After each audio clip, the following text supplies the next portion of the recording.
सांभू channel की नई पेशकश।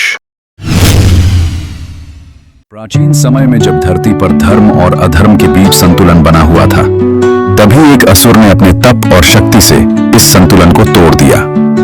उसका नाम था महिषासुर। महिषासुर एक अत्यंत शक्तिशाली और महत्वाकांक्षी असुर था। उसने कठोर तपस्या कर ब्रह्मा को प्रसन्न किया। वर्षों की तपस्या के बाद जब ब्रह्मा जी प्रकट हुए तो उन्होंने उससे वरदान मांगने को कहा। महिषासुर ने बड़ी चालाकी से कहा, हे प्रभु, मुझे ऐसा वरदान दीजिए कि मुझे कोई भी देवता या पुरुष न मार सके।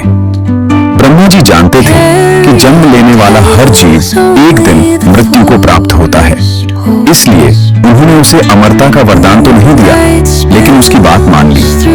यही वह क्षण था जिसने भविष्य में एक भयंकर संकट को जन्म दिया। वरदान पाते ही महिषासुर का अहंकार आसमान छूने लगा। उसने सोचा कि अब उसे कोई नहीं मार सकता। उसने सबसे पहले पृथ्वी पर आक्रमण किया, फिर स्वर्गलोक की ओर बढ़ा।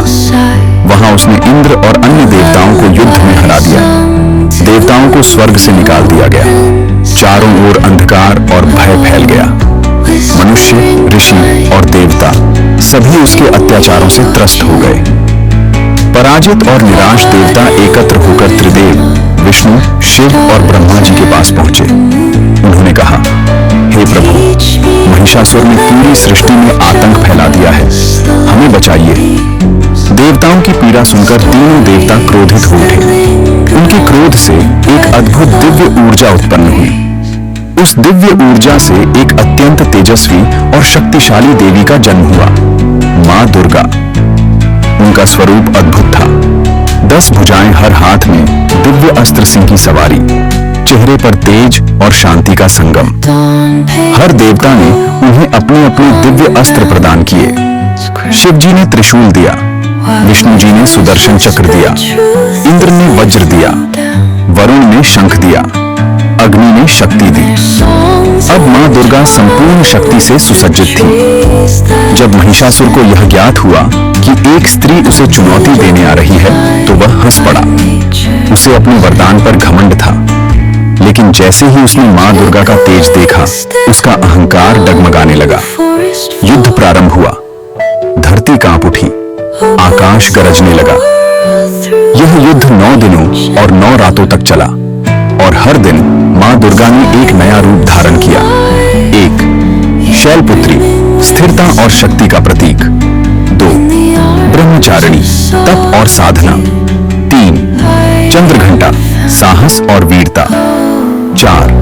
कूष्मांडा, सृजन की शक्ति। 5. स्कंद माता, मातृत्व और करुणा। 6. कात्यायनी, युद्ध की देवी। 7. काल रात्रि, विनाश की शक्ति। 8. महागौरी, शांति और पवित्रता। 9. सिद्धिदात्री, सिद्धियों की दाता। हर दिन मां ने असुरों की सेना को नष्ट किया। 9वें दिन युद्ध अपने चरम पर था। महिषासुर बार बार अपना रूप बदलता, कभी भैंसा, कभी शेर, कभी हाथी, लेकिन मां दुर्गा ने धैर्य नहीं खोया। अंत में उन्होंने त्रिशूल उठाया और एक ही प्रहार में महिषासुर का वध कर दिया। महिषासुर के मरते ही चारों ओर प्रकाश फैल गया।